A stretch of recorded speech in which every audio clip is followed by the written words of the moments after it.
friends, it's Mrs. Edwards. Today I'm going to read you the book, Listening to My Body.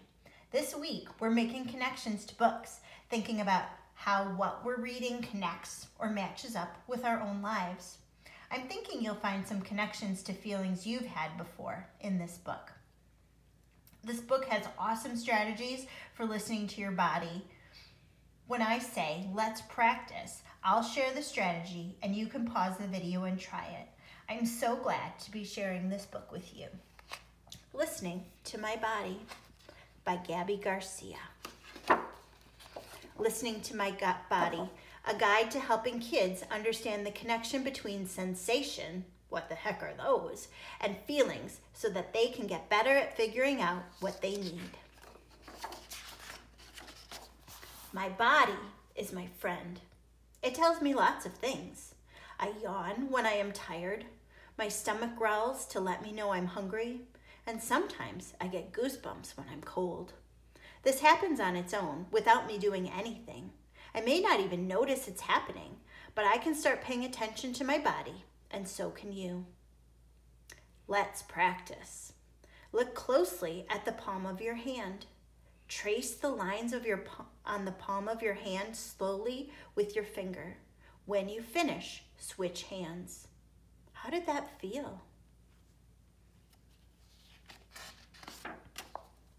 When I pay attention and listen to my body, I notice many different sensations. Sensations are the physical feelings we all have inside or outside our bodies. Cold, sweaty, strong, and breathless are examples of some sensations. Have you felt these sensations before? Let's practice. Rub your hands together quickly for 30 seconds. What do you notice? Heat, tingles, sweat, anything else? Those are sensations. The sensations in my body are always changing. There are times when my body is so wiggly and squirmy that it's like I have ants in my pants. At other times, my body is calm and still. Sometimes the beat of my heart is like a gentle tap. Sometimes it feels like a pounding drum. Let's practice. Place your hands over your heart and find its beat. It's okay if you can't. Now, jump up and down quickly 15 times. Place your hand on your heart again. What happened to your heartbeat? Did it change or stay the same? Do you notice anything else, like a change in your temperature or your breathing? I can also listen to my body for clues about how I'm feeling about the things happening around me. Feelings are not good or bad.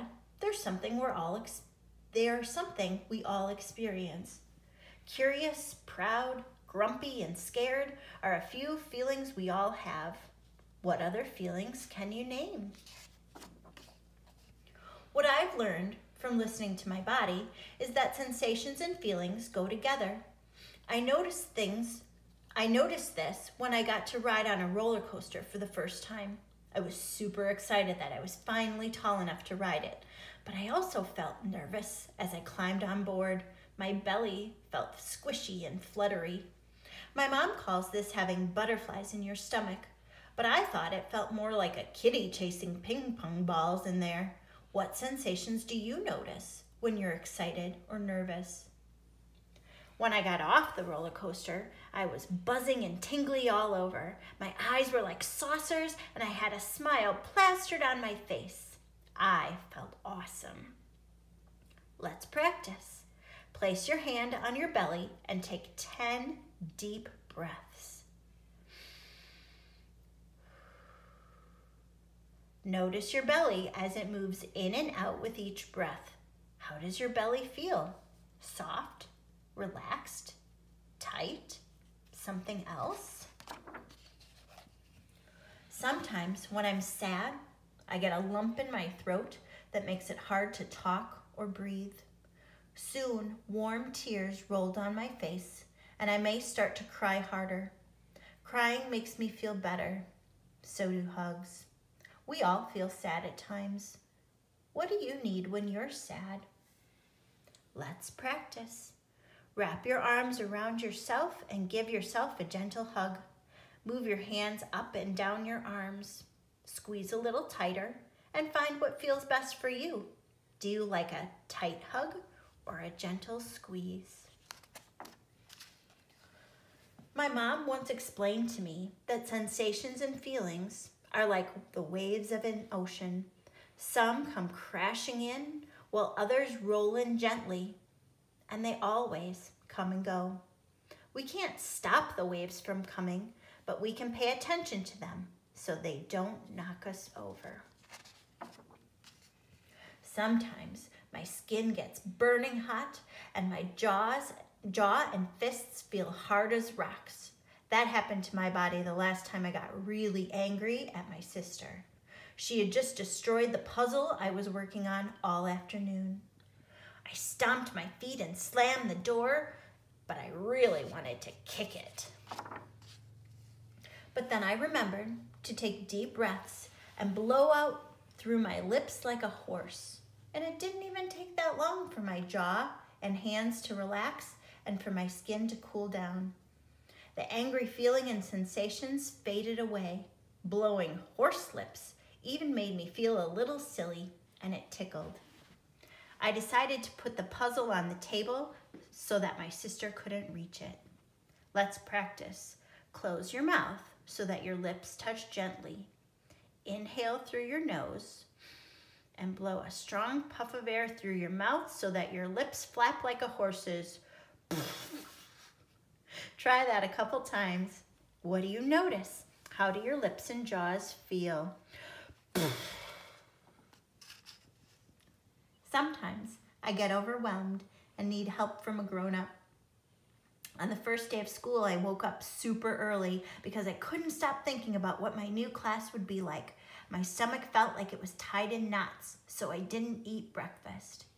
In class, it was hard for me to focus on what my new teacher, Miss Morgan, was saying, and my body was shaky. When it was time to line up, I accidentally bumped my desk and knocked all my stuff all over on the floor. Everything was going wrong. Miss Morgan helped me to pick up my things, and I took deep breaths like she reminded me. I told her about my morning, and she explained that our brains have a hard time thinking when our bodies are tired and hungry. Miss Morgan thought I would feel better if I had a snack and rested in a quiet area while the class was at recess. She was right. I was calm and able to focus, so the rest of my day went much better. It's okay to get help when we need it. Who's an adult who helps you?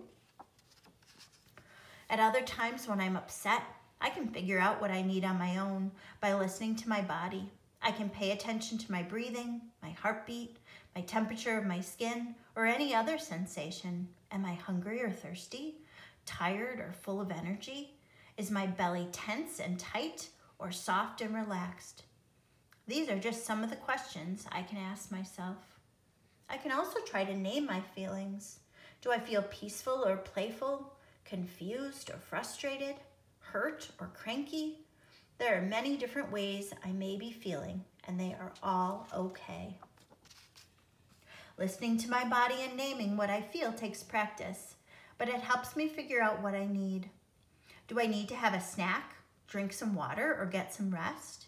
Do I need to take deep breaths or sing my favorite song? Do I need to sit in a quiet place alone or go outside and jump around?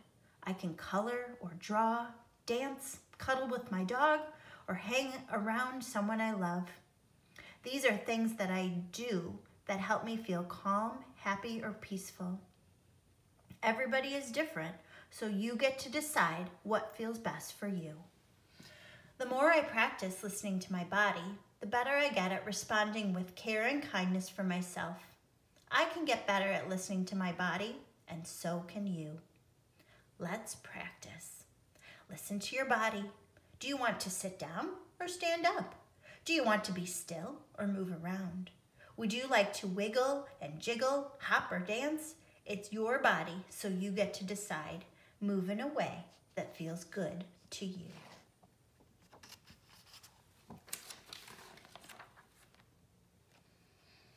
So why do you think the author wrote this book? What was her purpose? If you said to help kids learn to listen to their bodies, I would have to agree with you.